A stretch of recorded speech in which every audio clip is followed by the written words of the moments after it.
Hello, Shweta. Hello. Welcome from all of us, from the audience and from Team Bate. It's really, really nice to have you with us. And Thank happy you. Navratri. Happy Uh, Navratri. and like it's a Navratri special, we can say that we are going to talk about your movie, your film that is about Garba. But before we go into that, I'd first like you to tell us about your journey in education. Like, as in, you've done your BFA, then you did your MDis in furniture design, and then you also have done business studies from IIM Bangalore. So it's a wide spectrum. And how has it helped you? Uh, so I don't think at that time I was very conscious of each of my decisions because I think I went mostly with what I felt inclined to do.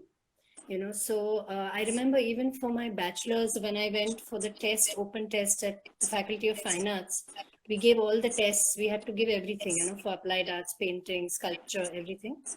And I did the test for sculpture, and I came home and told my mom that this is what I want to do. It wasn't really planned, as in most people thought I should be doing applied arts, but I chose sculpture because I think I connected to the material. I think by the end of my bachelor's and I also did a year of MA in fine arts. So I did 1 year MA and I started working with a lot of scrap metal and experimenting and making furniture. Me and a couple of friends, and some of my friends had already joined NID at that time after the bachelor's. So when I started doing that, I felt okay, and NID had furniture. So I said, I think I'm interested in that. I never really thought about, whether I have the aptitude or whether I have the skill, but if something interested me or intrigued me, I felt kind of drawn to that. I don't know if that's the best way to choose your career path, but that is what I did. And I think all in all, I think what I've really enjoyed is the process at both places, which was very different. And so in fine arts, I think what I gained a lot was in terms of aesthetics. That foundation was really strong over there. And at NIT, I think the whole atmosphere, the way of learning, I think for the first time, I felt comfortable in my skin. Like, okay, this is the way we should be learning, or this is the way I can learn, or so that feeling came for the first time. I mean, where you could actually connect dots. You weren't put into a box. So even like you've written those couple of things that educator, filmmaker, and I find that a little uncomfortable because I don't relate to those boxes. For me, it's now everything is very connected, that way. And That's yeah, the IIMB thing just happened because, while I was running my studio, I felt that, you always feel like, am I missing out on something? And then this course came along and it was for women entrepreneurs. And I thought, if not anything, I will get to meet other women who are doing the same thing, yeah. because I think women's challenges are very different, which sometimes people don't realize, because the whole reason I think I became an entrepreneur was because certain things couldn't happen for me in a job scenario. Like if you're a Yeah. furniture designer, you end up working in places where sometimes there are no toilets. People don't understand you can't work late hours. It's a male dominated space. And when you're young, you don't know what's driving your decisions. Sometimes you succumb to what is happening around you. So yeah, I think that is important, that as a woman you tend to take decisions differently. So that led me to become an entrepreneur, because I wanted to use my education in my way. And yeah, the IIMB course was actually just a short program. It was a 3-month module, but it kind of connected me to other women and made me feel like, okay, my challenges are not unique.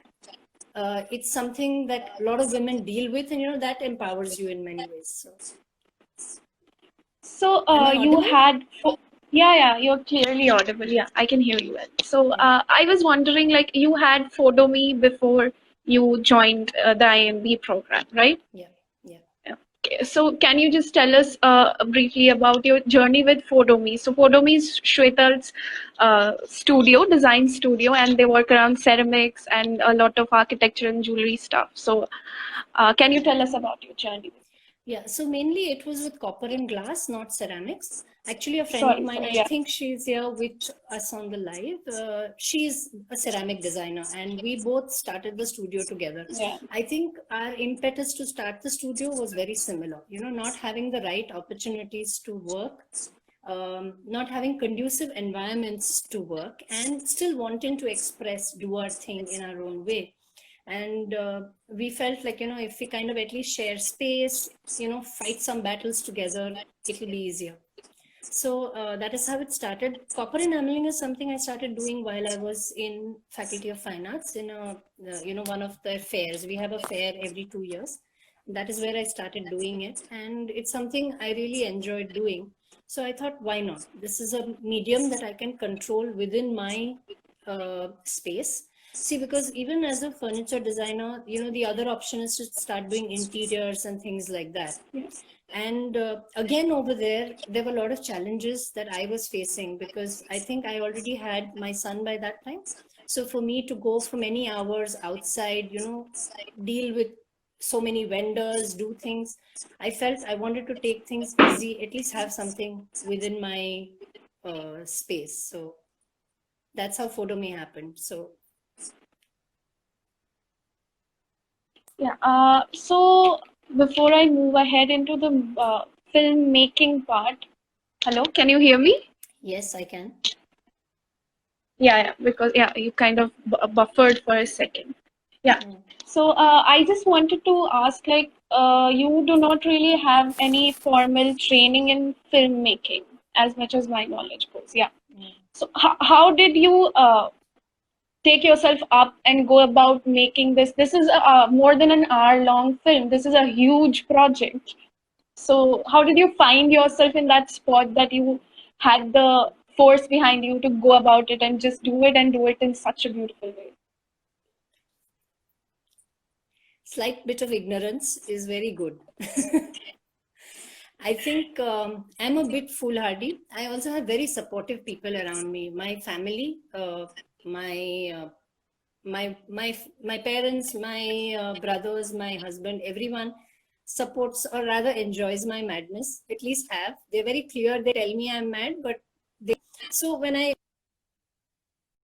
so this thought came. Can you hear me? Shwetal, I guess I'm losing you. So, hello, can you hear me now? Yeah, I can hear Yeah, you yeah. Can clearly. you please start? Yeah, yeah. Okay. So, can you? I heard that everyone around you is supporting. That was the last thing. Yeah, Correct. So I was yes. teaching at my son's school, and the kids were learning a folk dance. And the school is, you know, an alternative school where kids have, you know, they can talk about whatever they like. So some of the kids walked into my class and they said, you know, we don't like folk dance. We don't like because it's dated. It's about villagers. Why should we in the city? We want to do. They wanted to do something else, hip hop or something like that. And for me, I went back to my childhood and I said, you know, I have taken part in a folk dance all my life, and I have never felt like it is something that's not meant for urban people. So I said, let me do a small PPT for them, and I will talk about my experience. Maybe it'll change something for them. So the project started like that. But when I started, you know, I just went, and it was like touching, you know, one of those beehives. You touch it and poof, you know, I had so much information that I realized that I can't do it by writing or writing some pointers or something. And there were too many dots to connect, which is when I spoke to a filmmaker friend and I said, you know, can I make a film? You think so? She said, yeah, yeah, yeah, go do. Like, I mean, I think she'll probably just saying it because how can you tell somebody, no, you can't do something, right? But, and she Yeah. said, you know, take a camera and take a tripod so that, you know, you're not shaky. That's exactly how it started. If you see most of the stuff, my camera is static. I don't have multiple angles. Yeah. Um, it's pretty much that. But I think I was very confident about the content that I was going to get. So that kind of egged me on, and I was okay to fail. I mean, because I'm not a filmmaker, nobody will say you made a bad film. Even if I make a bad film, they'll say she's not a filmmaker. How can she make a good film? You know, so there's no burden Yeah. as such. That's a good point, actually. Like, it's a beginner's luck. Also, we can say that we have that courage to begin something new. That's important. Okay, Yeah. so I noticed one thing. All through your story, we hear a lot about a lot of she's. There are a lot of women involved in your career. So, would you go ahead and say that having women involved with you professionally makes a designer's career, like, okay, I'll keep it to female designer's career, better, or at least more satisfactory? Has it helped you in some way? Uh, No, I think to have the right kind of people in your life is important. I think since you're talking about a very sensitive topic, Yeah. it's also Navratri. So, what I would say is no, it's not about just women. It's about understanding the feminine side of yourself. Whether you're a man or a woman, it doesn't matter. There could be women who can be completely insensitive to, women's needs. They could be very Yes. patriarchal. So that is not important. I think having the right environment, the right people who think straight, is Yeah. very important in our life. So even while making the film, I think what I have seen is that there were people who were supportive, whether it was a man or a woman, it didn't matter, and for me, telling the story in a way, and that's why a lot of people, even when I was making the film, told me that you should make it about women power. It's about Navratri, Mm. and talk about the Devi Yeah. or the energy and all that. And I was very clear, I'm not going to talk about that because I don't believe in separating the sexes. I think we have genders. That's what I mean. The two genders. I think we need to understand that we need to coexist. And I think the beauty about Navratri has been that, we are in the same space, we feel the same energy, and it does something to us. It makes us understand each other at a different vibration. And I would no way hijack it and make it about women. I think it's about culture, it's about society, and I will always keep it like that.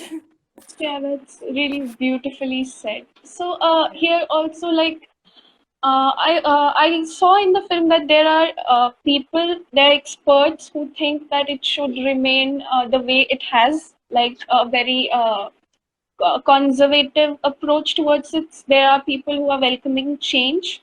So, it's amazingly so, but your perspective towards how it should be is not really, you haven't made it clear in the movie. And so I'm just wondering, how as a storyteller you were able to not be lopsided, because as humans we always try to topple towards one or the other. So how could you keep yourself centered so that we get to hear all the sides of the story? See, for me, again, I would say a bit of ignorance. While they were talking, I was just absorbing. I had no information. I could only go back and validate information, like what they had spoken. I would sit, read books, and say, okay, what he's saying makes sense. Okay, but I didn't have a point of view. And for me, all the people, it's also a very personal story, right? So I kind of knew the contribution that each person brought into the festival because I'd grown up in that city, and I knew that it mattered. Whether he is right or wrong on a, at a philosophical level is different, but his contribution mattered. And that means that both the thoughts that, it should remain the way it was and that it should move are the two pulls, that you need. It's a constant. Both of them are constantly required. Otherwise, it gets lopsided. That Yeah. pull is what I wanted to show. And I think culture is like that. I think the minute you start defining it and putting it into a box, not allowing the dialogue, is when you get into trouble.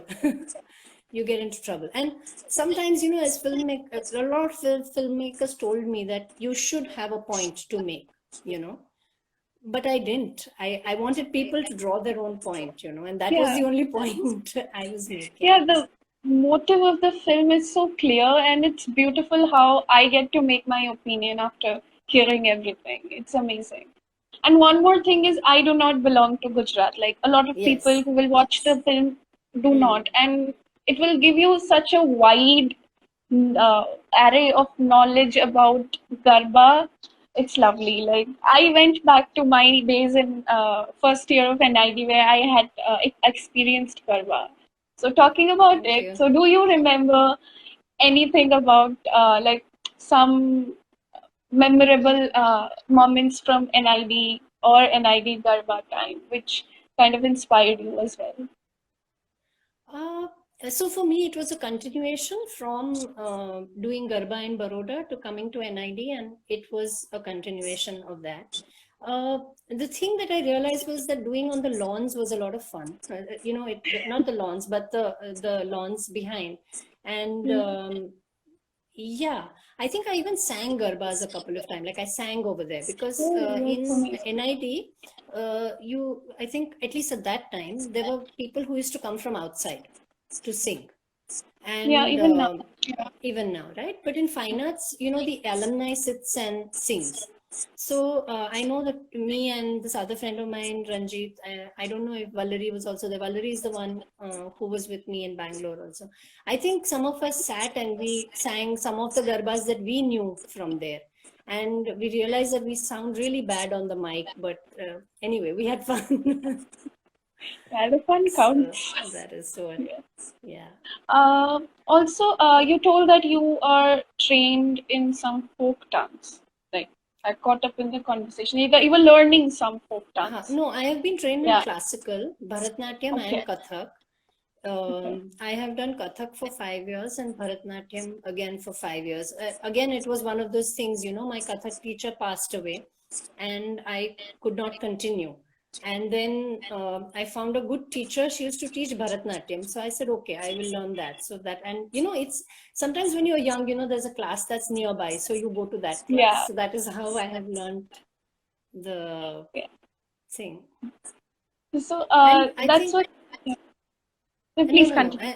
Yeah. No. I was just saying that I think what happened with that learning is that, I could make that clear distinction between classical and folk and what both things brought on the table for me, you Yeah. know. Uh, so I just felt that though I had no knowledge in terms of, information and facts or anything, I had a lot of tacit learning to draw on, which told me that, okay, this feels right, you know.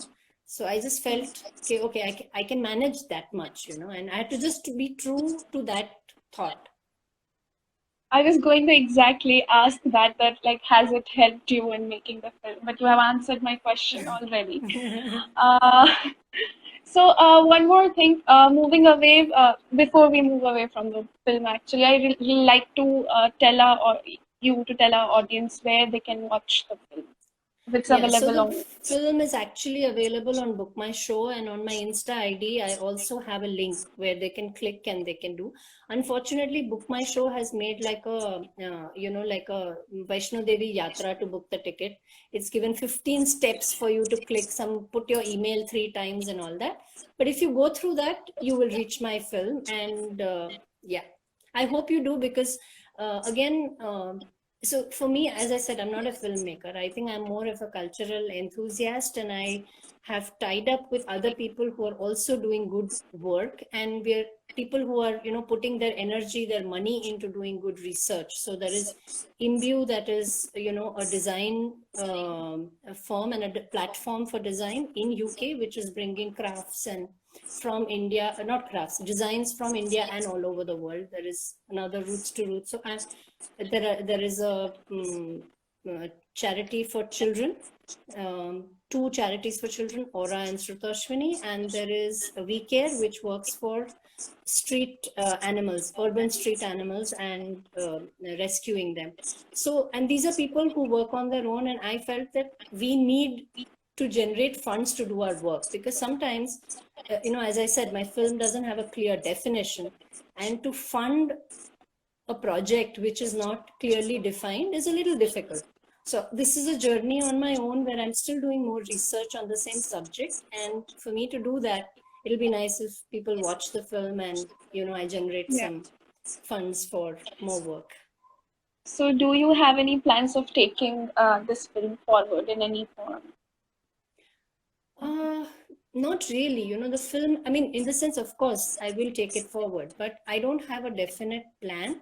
I'm looking for a larger platform for the film because I think that is important for it to reach more people. Because I think the whole purpose of the film is that I want people to learn not just about Garba, but to kind of get curious about their own culture, start asking some questions, dig a little deeper, which I think a lot of it is happening. When you see Instagram, the way people are, documenting heritage and history. But I think still the connecting of dots, the kind of making your own stories, putting it together needs a lot more work. And it'll be nice if people see this film and feel inspired to do more. So yes, I also wanted to ask about, like, as we have written in your bio, and you were talking that you are not really comfortable with it, but yes, Shwetal is an educator. She is a designer, filmmaker, and much more, and even a mother to a 13 years old son. Am I right? Yeah, now he's 16. I think my bio is a little old, so 17 So almost, yeah. how do you juggle between all these roles? Because this is a very important question. So a lot of people will want to know the answer. So it's crazy, and I think at any point something suffers, and I deal with it on a regular basis. Sometimes it's work, sometimes it's family, sometimes, and I'm just being honest. I'm not trying to be a superwoman because it's not possible. But I have realized that you need everything: a bit of food for your soul, a bit of for your family, and if you let anything die, then everything eventually suffers. So you might as well let a little bit of suffering happen on a daily basis. So one day I remember when I was making this film, there were so many days when we have eaten just khichdi and ghee, and which was fine, because my husband was working late hours, so was I, and we had to just put something on the table. So that's how it happened, and that still happens, but we're okay with that. And as far as being an educator is concerned, I think I teach kids. I teach school kids also, and it's something that's very important. I think a very neglected area. All your aesthetic development, all your sensibilities for culture, for society, develop in your first 10 years. And I think we as designers and artists, if we don't contribute in building that in children, I think we lose out. Because in the end, we will have to go out and, like, if I made a film, somebody's got to watch it, right? So you have to develop, it's our job to also develop the collective aesthetics of people, So while I joined unknowingly, why I'm joining, it was my son's school and they asked and I joined. I had always felt this gap between what I make and what people perceive. Like when I was doing copper enameling, I remember a lot of people used to come to me and say, "Oh, you're working in brass." And I would say, "No, it's not brass, it's copper." So they say, "Isn't it the same thing?" And I'll say, "No, it's not." And I feel, how can people in India not know the difference between brass and copper? But they didn't know.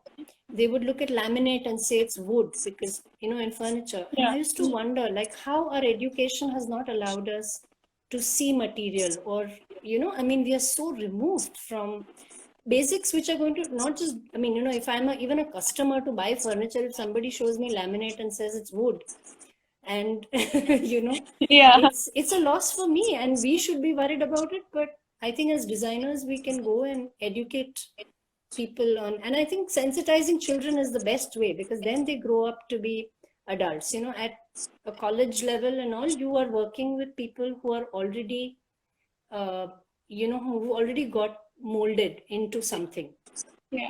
So they've already taken their decisions, but you're preaching to the choir, in a way, in a college. But when you're working at the school level, you have a larger possibility of making an impact. Okay. That's correct. Like, children are pretty much soft clay. We can work around with their minds and they can be molded the right way. That's very well said. Not really. They will also mold us a lot, and that is Yeah, also yeah. important. They are. So, okay, so how have you seen yourself evolve when you have been in the role of an educator? So I think there's some sound. Is it okay now? Yeah, yeah, that's okay. Yeah. So I think a lot of unlearning happened for me. As I said, children are tough cookies. They will say things to your face. You know, they don't have any inhibitions. And I worked in an alternative school, and I continue to do that in my capacity. Now I do it once a day, once a week.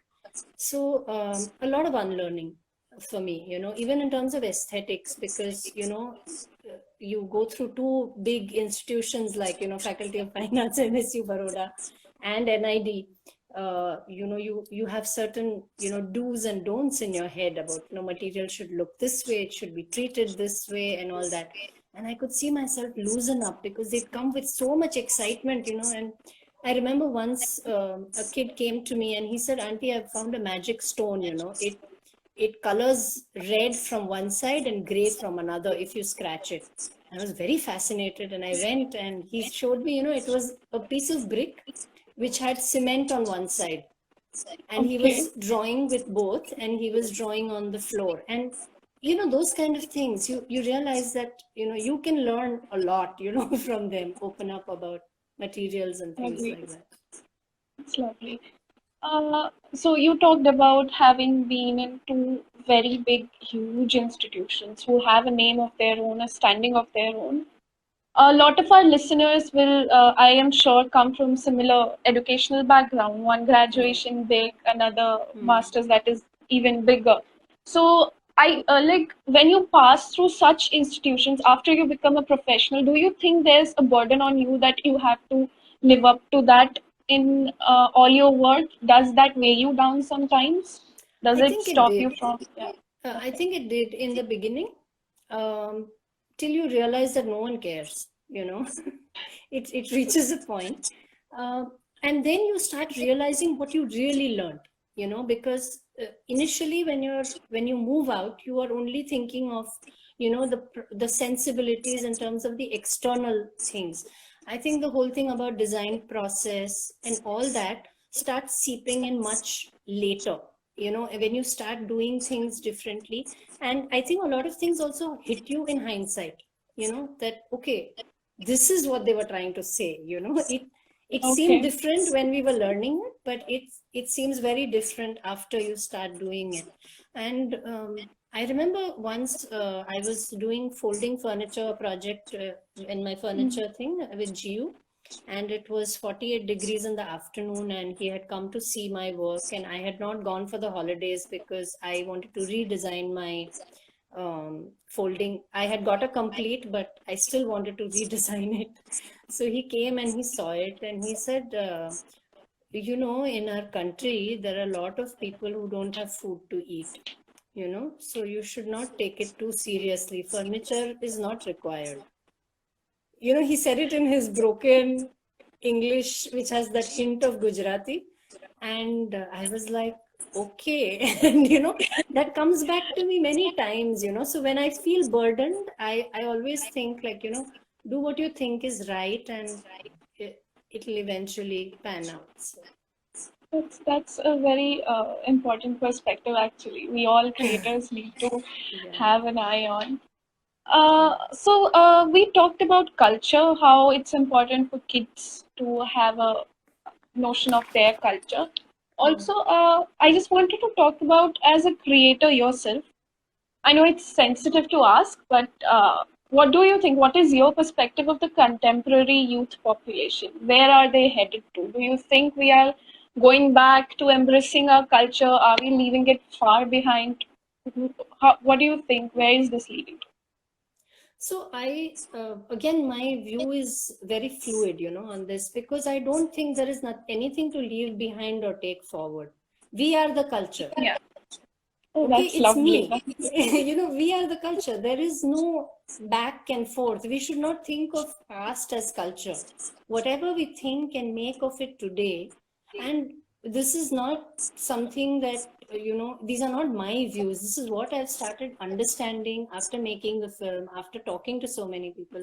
And I think that is where the whole role of education really comes in, because if you see what these institutions in the film, if you see that what the Faculty of Fine Arts did and what even NID is doing, you are setting an example for the rest of the city to see what, culture can look like. Yes.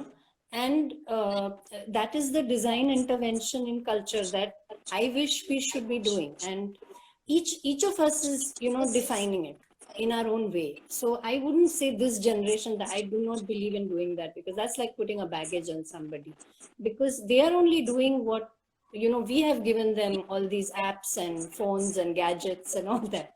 So whatever they are doing, they are building upon what we gave them. So if we can define, like, so it's like water, no, like how I think even in the film, Jyoti Bhatt Yeah. says that, it's parampara is like a river, it's flowing, you can direct the flow, you can, but you don't hold it, you don't put it in a lake or a pond, it gets stagnant. Flowing water remains fresh. So I really subscribe to that view. I think that was a very beautiful thought that was expressed in the film. But as a designer, if you're doing something, you're designing something, you look into everything, right? You will look into the past, you will understand the history of a product, you will understand the environment in which you're putting your product. So if your culture is your product that you are trying to design, I think all that should go into it and will go into it. So I think it's about who wants to give how much to their culture. That's really nice. Okay, so we have a question coming in by I am by you. So he or she asks, when making the film, did your design experience kick in on a cinematography and editing level? No. in the sense it didn't kick in at the cinematography level, because I told you how it happened. It kicked in at the editing level, because I had some amount of control. I could go back and forth, and this whole thing about, again, that process, so a lot of it happened in pre-editing. What they call editing is, just putting the shots together. But for me, the whole thing of going over every bit of content and figuring out which part I wanted to keep, because I had free flowing. I had 100 hours of footage, which I had to cut and choose from, So at that time, I would say, not design thinking, but, we are all very good at documenting. In NID, one thing that we really learned was to document everything, to see all aspects of it. So I think that really helped. And I would say this in hindsight, but I remember putting Post-its on my wall. I remember, making those charts and saying, this needs to be done. So I wouldn't say, that I thought of it as design thinking, but I think whatever you have learned then kind of falls into place. And I think documentation is one skill that we don't realize that we've got, in NID, because we just do it, we hate it, and we do it, but that's something that we really learn how to do. So I think that. Nice. Okay. She says clap hands. Okay, so we have another question coming in. So Ridhi Rathod asks, what do you think current design methods are lacking?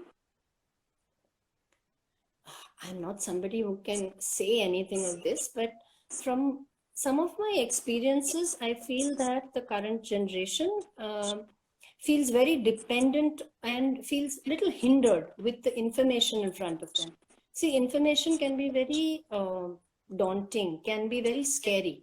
We had no information. So we were, again, I said, ignorance, I was stupid.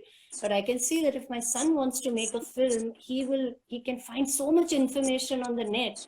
And, that can sometimes pull you down, make you feel like, oh, there's nothing left to do in life. And also feel like, okay, I'm sure somebody knows better than me, So it may deter you from doing some original research, because sometimes just walking out on the street and asking 10 people will give you a very different perspective than, because anything that's written, anything that is, even this, like, if somebody watches it, it's my point of view. It's a second-hand view, So somewhere I feel that that could be a problem. I'm not saying that is a problem. That can be a problem which they may need to be aware of as they proceed.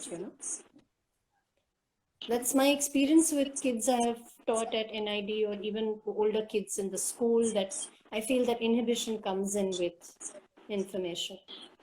So, do you think design as a part of education kind of subconsciously kicks in from the school days, or is there a need to bring that change in education system? No, I don't think there is a need to bring it in, because I know that there is a big talk about, design education at school level and all that.